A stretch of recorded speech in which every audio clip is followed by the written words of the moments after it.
Pour certains voyagistes, cette grève est du jamais vu en termes de conséquences sur les clients. Des centaines de milliers de voyageurs se sont retrouvés démunis pour la deuxième journée consécutive.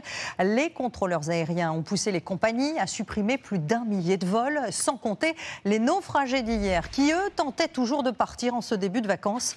Suzanne Presse, Bertrand Lachat et Julien Garel. À cette heure-ci, Blanda devrait déjà être à Barcelone. Son avion a été annulé hier. Ce soir, elle revient exprès pour en prendre un nouveau. C'est là, mon vol à 23h10 est annulé pour Barcelone. Encore raté.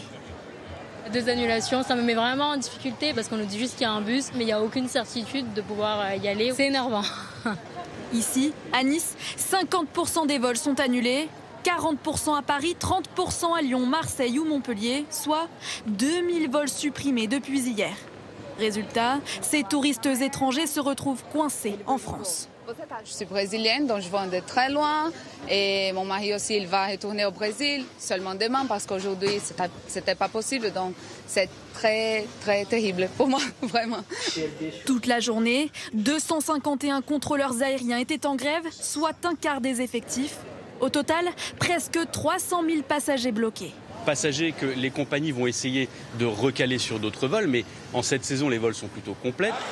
Et ça, ces voyageurs à Paris l'ont vite compris. Difficile de trouver un plan B. Je sais que les trains sont complets, donc je pense qu'il me restera à louer une voiture pour rentrer chez moi. Selon nos informations, la SNCF enregistre 2 fois plus de réservations de dernière minute sur les TGV vers l'étranger. Pagaille dans les airs et sueur froide dans les agences de voyage. Dans ce réseau, plus de 80 000 clients touchés, du jamais vu. J'ai une cliente qui devait partir en Espagne, donc sur Valence. Son vol a été annulé. La première disponibilité que j'ai trouvée, c'était le 8 juillet. Soit un départ 5 jours plus tard que prévu. Si elle refuse, l'agence devra donc tout rembourser. C'est une perte de chiffre puisque les dossiers, nous, on vit essentiellement sur la haute saison, sur les départs de juillet-août. Malgré un retour à la normale dès demain du trafic aérien, certains voyageurs devront encore patienter, car impossible pour les compagnies aériennes d'ajouter des vols en ce week-end de grand départ.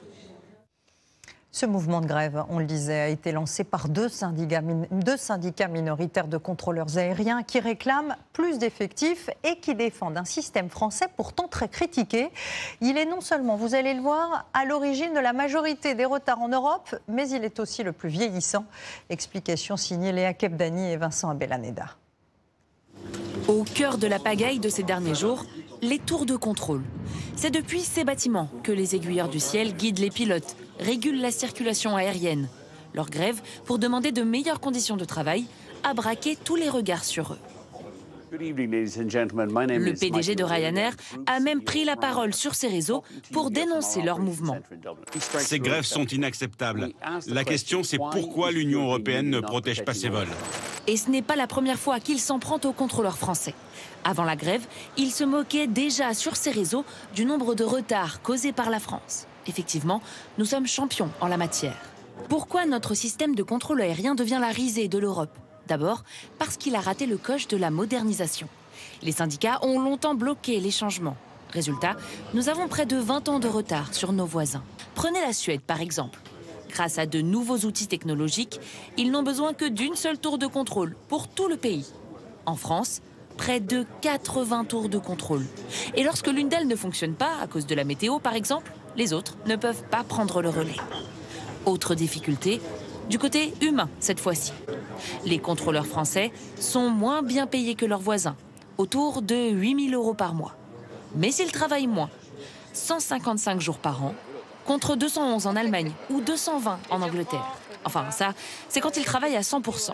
Or, selon ce sénateur, il serait plutôt autour de 80%. Car jusqu'à présent, ils avaient le droit à ce qu'on appelle des clérances. La pratique des clérances permettait à un certain nombre de chefs de salle d'autoriser leurs collègues à ne pas venir travailler quand ils estimaient que le trafic permettait d'avoir moins de personnes.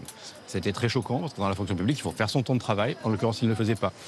Des absences tolérées qui, mal gérées, peuvent générer des retards. Ce qui coûte cher aux compagnies aériennes. 1 minute de retard sur un vol, c'est 100 € de perdu. Sans compter les détours que doivent faire les avions pendant les grèves en France. Et quand on contourne, il faut aussi ne pas oublier que ça veut dire qu'on utilise plus de carburant, hein, on vole plus longtemps. Un risque aussi pour la sécurité. Décembre 2023, à Bordeaux, 2 avions avaient failli entrer en collision. Selon un rapport du Bureau d'études de l'aviation, ce jour-là, 3 contrôleurs sur les 6 prévus manquaient à l'appel.